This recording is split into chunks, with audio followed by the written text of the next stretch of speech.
Welcome to the Real Healing Institute show with Michelle Sinclair, divine healer and spiritual teacher. Michelle is the real deal, and I can't recommend her highly enough for anyone seeking true healing and transformation. She is a naturally gifted healer.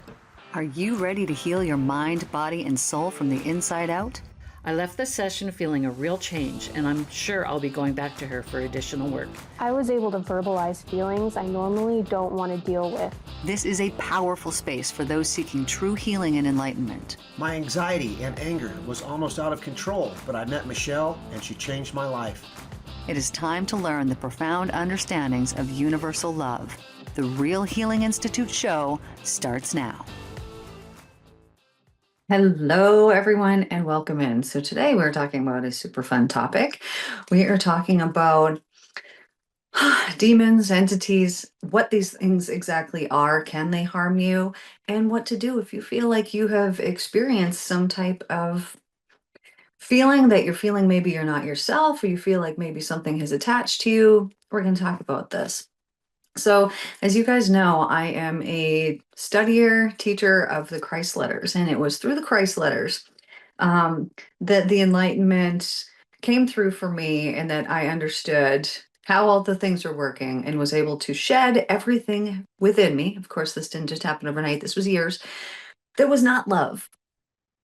And so I have to tell you that if there is something within you that is not love, this is how these things can attach.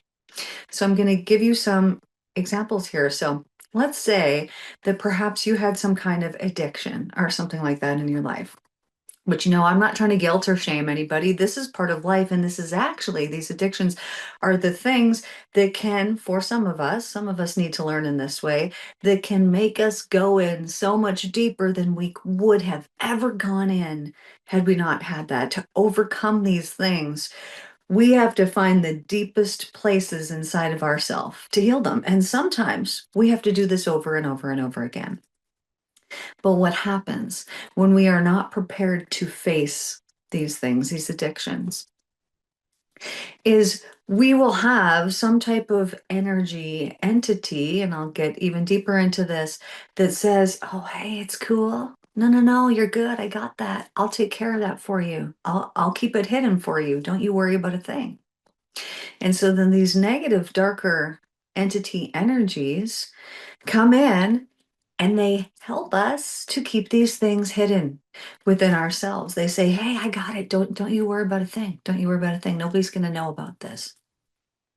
And so these energies come in and they attach to these situations. So maybe it's to an event, to something that happened. Maybe it's to an addiction. Maybe it's to just something that is counteracting love.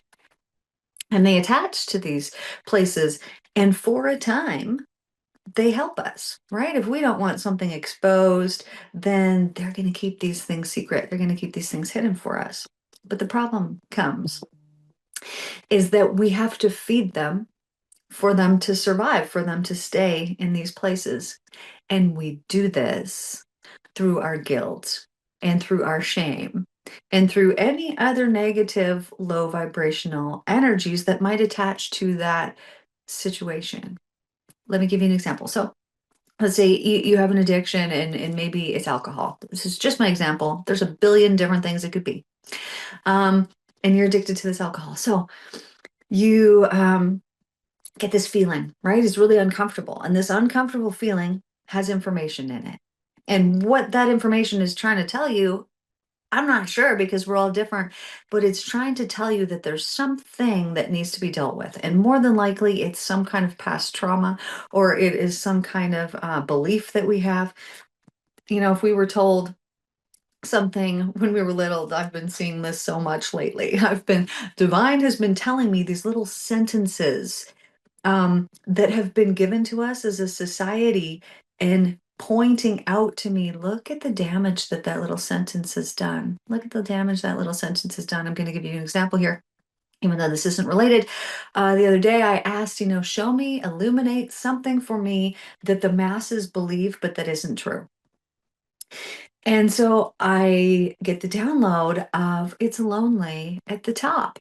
And I was like, okay, that's interesting. And was shown, no, it's not lonely at the top. That's the place you want to be, because when they speak about the top, they're talking about the top of vibration, the highest place that you could go. And it is when you get there that all of your people who you have contracts with all flood in and they all come in, because it happens around the same time. But what happens with a statement like that when you believe that it's lonely at the top? Well, subconsciously, you are going to stop yourself from going forward, from passionately moving forward in your life towards that thing that you really want, because some information inside of you is telling you, oh, don't do that. If you do that, you're going to be all alone, you know? And so we believe these ridiculous things. Another one that I'll just point out before we go back is saying, curiosity killed the cat. What is it telling you? It is telling you, don't be curious. What a crime. This is exactly what we're supposed to do, is to be curious. But how do you keep the masses, under wraps and not get too, out of hand with the truth? Well, you tell them little statements like this, they think nothing of it. So go throughout your week this week, and I want you to notice what is a statement that is a blanket statement that you've heard, because you've heard both of these before, that is actually not helping us and is actually hindering us. Okay, so here's the process. Anyway, so you have this addiction, right? You have this really uncomfortable feeling. Which that uncomfortable feeling, if I was working with you, what we would do is take that uncomfortable feeling and follow it back to when it very first began. And there will be information that is present there. There will be some belief, there will be some kind of trauma or incident or something that happened that is attached to this feeling that is telling you you need to drink alcohol. But what happens? Okay, so whatever. So we've given in. Now we've drank this alcohol, but yet we told ourselves yesterday, oh, we're not going to do that tomorrow. So then what now gloms on to this already uncomfortable feeling that you've now taken away because you drank the alcohol? Well, what feeling comes in next? Guilt and shame of, oh, I told myself I wasn't going to do that. Oh, I was going to be over this. Why am I not over this by now? Because most people are also suffering in their addictions in silence. And even though they know that there's other people around that have similar things, they don't really know that. They don't really believe that. And so they feel really alone. So there's all this guilt and there's all this shame that is attached to these things. So it's exactly the same if your addiction was food, right? You're like, oh, I'm not going to eat that thing. Well, then tomorrow comes, and not only did you eat that thing, but you ate that thing and you ate all the other things too. And now there's this feeling of guilt that is attached, this shame, this guilt. And with this shame and this guilt, we're like, here, demon, did you have food tonight? Because I'm just going to give it to you. Anytime that we have this low negative energy, we are feeding them. This is what they sustain on, is low vibrational energy. What they cannot survive on is love, because it's the opposite of what they are. So it was several months ago that I was told. And so this was, maybe around the time when all this, stuff came out in the news. All this bad stuff that has come out in the news here, and maybe why the timing of this came through. But I was told that we needed to forgive the demons. And I'm like, what? Like, this seems like something we wouldn't want to do. But as I got into it, what I understood and what I saw was really happening was that when we do not do this, we're feeding them. Because let's say that there's this, demon of hate. And right, I'm just using this word, but it is a negative entity energy that gets bigger and expands the more that we feed it. So it could have started out with one little anything, fear-based thought, one little place in our life where there was not love, and it's like, oh, here, I'm going to come live here, but I'm going to help you, because it always starts out feeling like it's helping us in some way. And so then, we start to feed it and we don't even know that we're doing this. So what happens when I'm told, we need to forgive these demons is like, okay, that seems interesting. So I'm just meditating on this, because I'm not going to say no, but tell me more information, like why?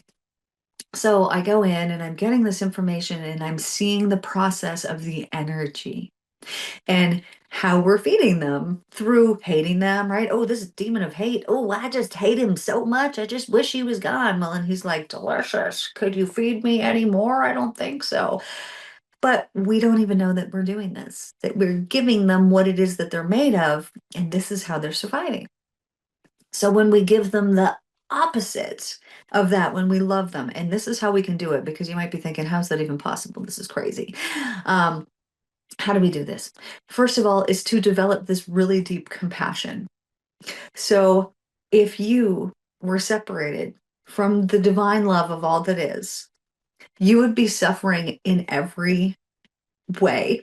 There would be no area of your life that would be okay, because that separation is the most painful, torturesome thing you could ever imagine. This would be like, imagine you have the love of your life. Oh, and there's nothing, there's nobody that could bring you exactly what that person brings you. And then you're just cut off from them, and you never, ever, ever get to experience that ever again. And no matter who comes in, not comparable.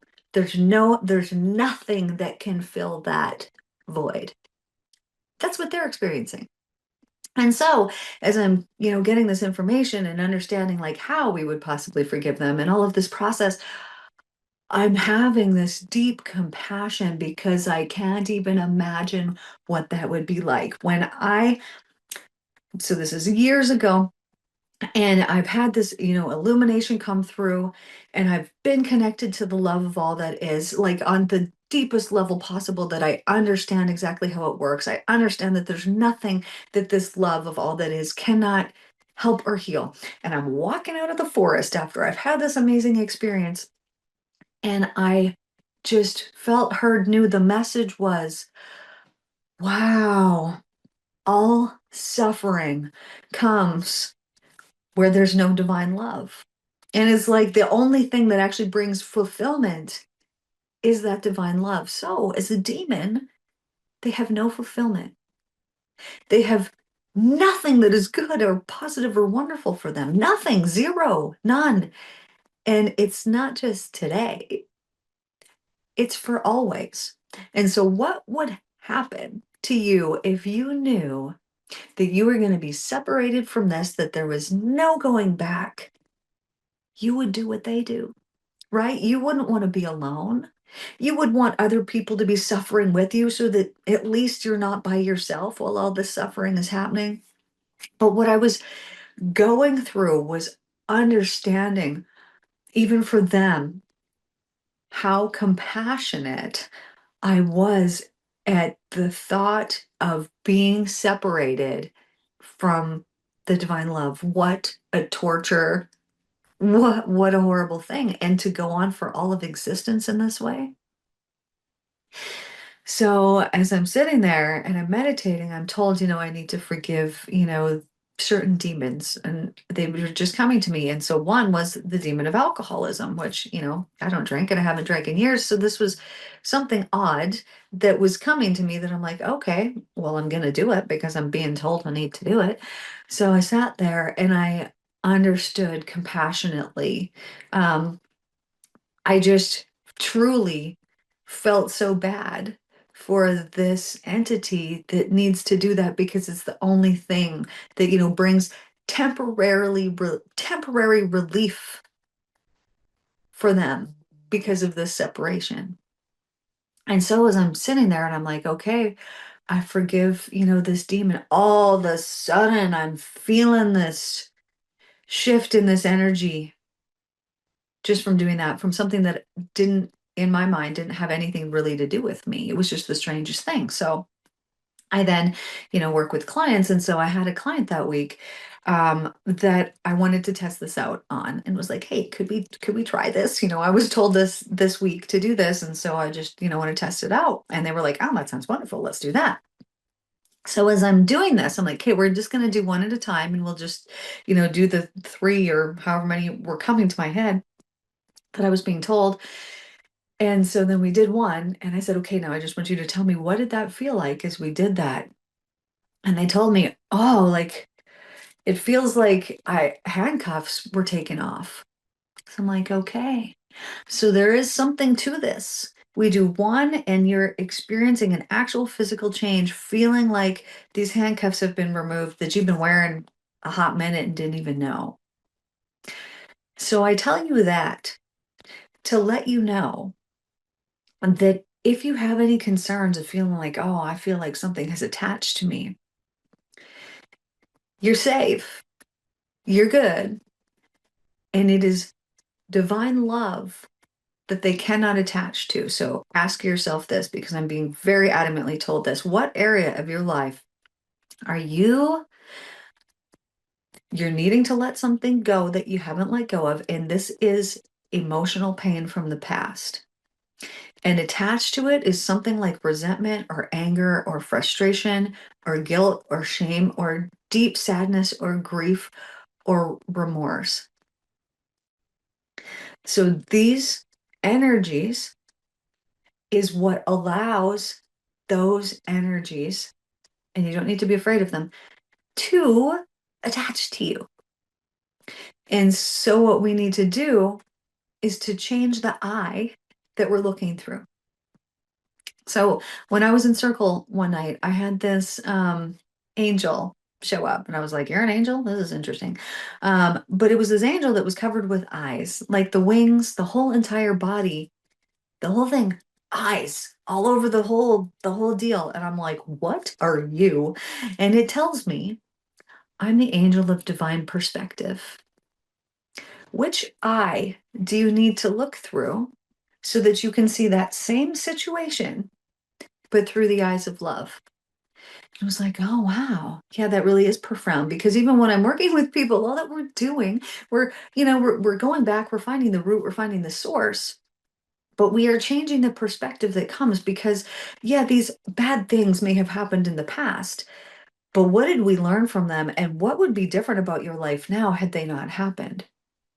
I know from, several people that I've met, and I always like to ask, people like, how come you do what you do? Like, what got you into this? Which has led me to understand that very often it is the worst thing that could have ever happened to somebody that then led them into their passionate purpose. For example, I go to a dentist and he does, I don't know, like cosmetic dentistry type stuff. So I'm like, like, what got you into this?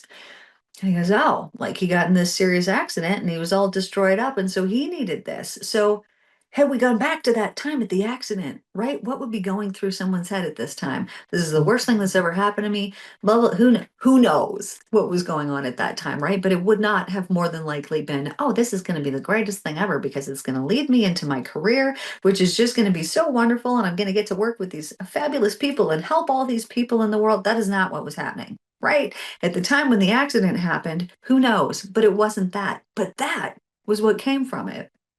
And so if we can shift our perspective while we're in the middle of our suffering, then, first of all, there's a few things that are going to happen.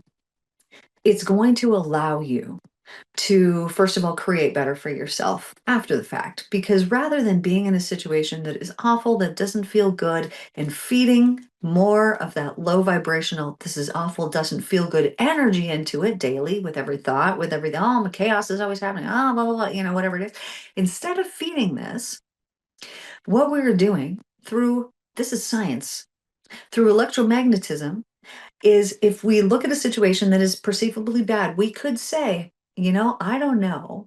I don't know why this is happening, but I do believe that it's what is good for me.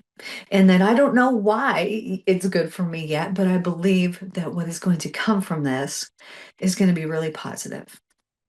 Now, when we believe in this way, you can feel the difference between something really good is going to happen, like physically, tune into your body. If you're like, ooh, good things are happening. And oh no, this horrible thing has happened again, right? You feel it in different places. Low energy, high energy. Electromagnetism dictates that what we put out comes back in the exact same form that we sent it out. So do you want to spend 6 months putting out some type of low form energy that's going to go out, disappear, and return at some point? Because this is how it works, and there's no rhyme or reason for how long it disappears and when it comes back, but it does. Or do you want to take your horrible situation that you're in and think, I don't know, and I have no idea. I can't even possibly comprehend why this would be happening. Maybe because of things I've been running, programs I was running in the past. But I'm so thankful that something really good is going to come, and I'm really excited for the good that's going to come. What then happens in this process is that we're putting out high vibrational energy, and this is electric. Our thoughts are electric, and through magnetism, it's returned back to us.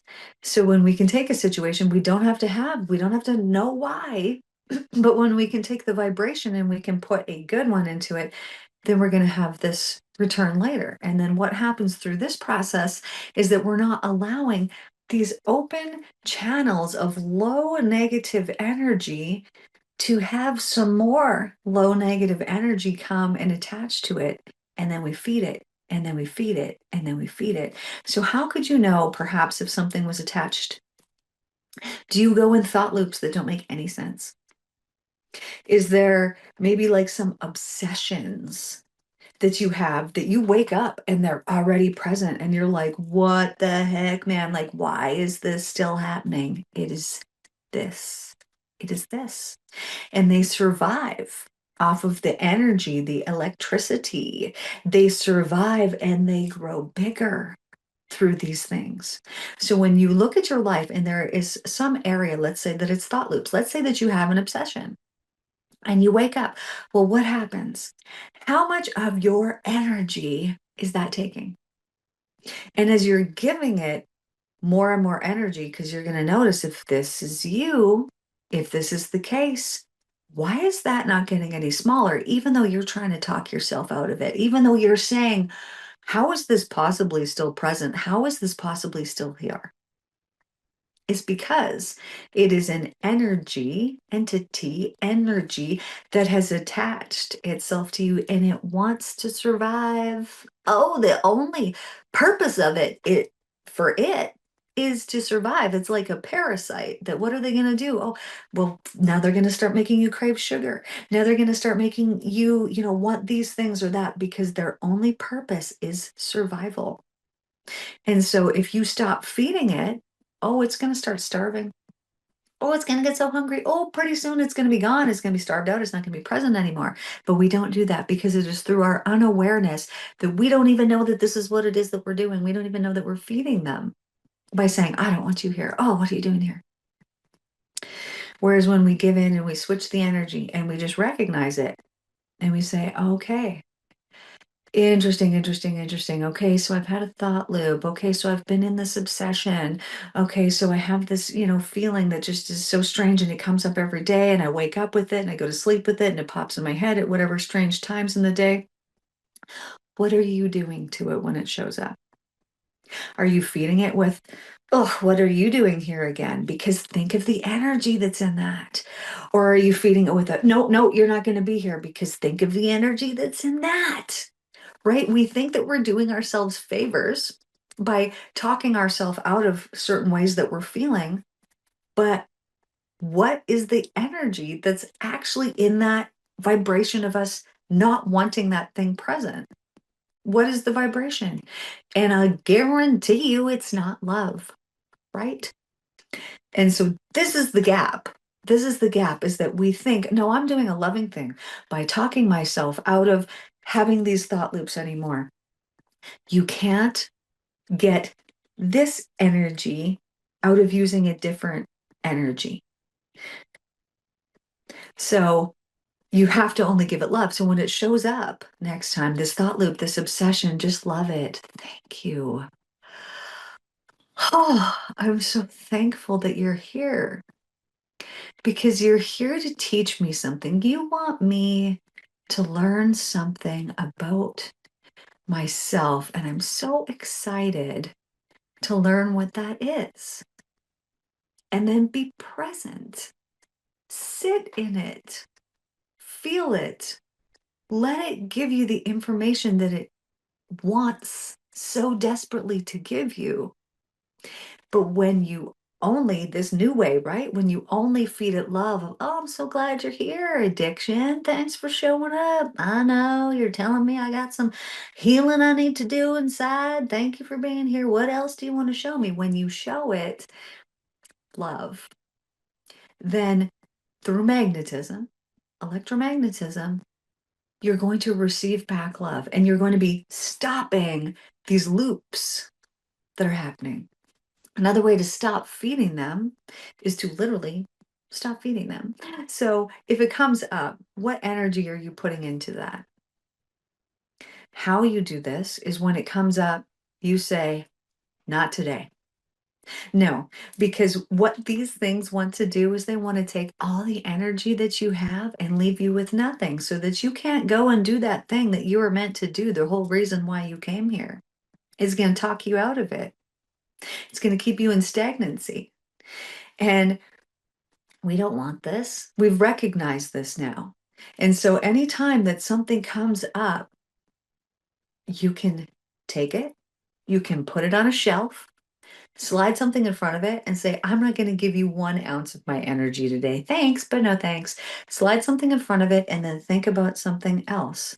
But you have to predetermine the something else beforehand so that you're not caught in the moment with nothing to go to.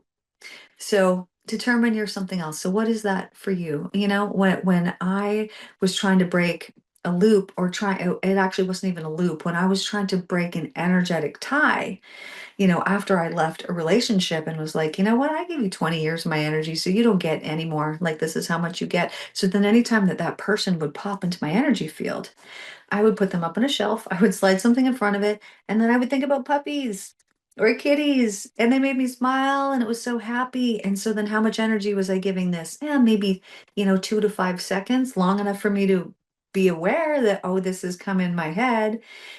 And then I could shift it within seconds and give my energy to this, which is obviously so much higher vibration than what that would have been. So this is what I have for you guys. I hold Sunday circles. So this is every Sunday. It's at 10 o'clock Arizona standard or Arizona time. And what we do is we hop on. I will channel a parable for whoever happens to show up in the group. It will be something that is, deep and meaningful and helpful to people. And then I will tune in. I can see energy, so I can see your energy. And so I'll tell you what it is that I'm seeing inside of you. And give you, whoever all shows up, a little reading. And it is wonderful. It's a great place to connect. There's very intuitive beings that are on here that you can connect with. And if you feel, you need to share, I really encourage sharing in this group, sharing our gifts. Sometimes we see things for somebody else. Highly encouraged if you see something in this group to share. So this is what I have for you guys here today. Thank you guys so much for tuning in. Take care. So much love to you. And I will see you guys in the next one. Thank you for joining the Real Healing Institute show with me, Michelle Sinclair. Tune in every second and Wednesday at 9:30 a.m. Pacific on TransformationTalkRadio.com for more empowering ways to spread love and set yourself free. Together, we'll elevate the consciousness of the planet. Stay connected. Follow me on social media, subscribe to the podcast, and explore the Mental Cleanse series on YouTube. Ready to go deeper? Book a session with Michelle at therealhealinginstitute.com. Until next time, keep healing, keep growing, and remember, love is the only way.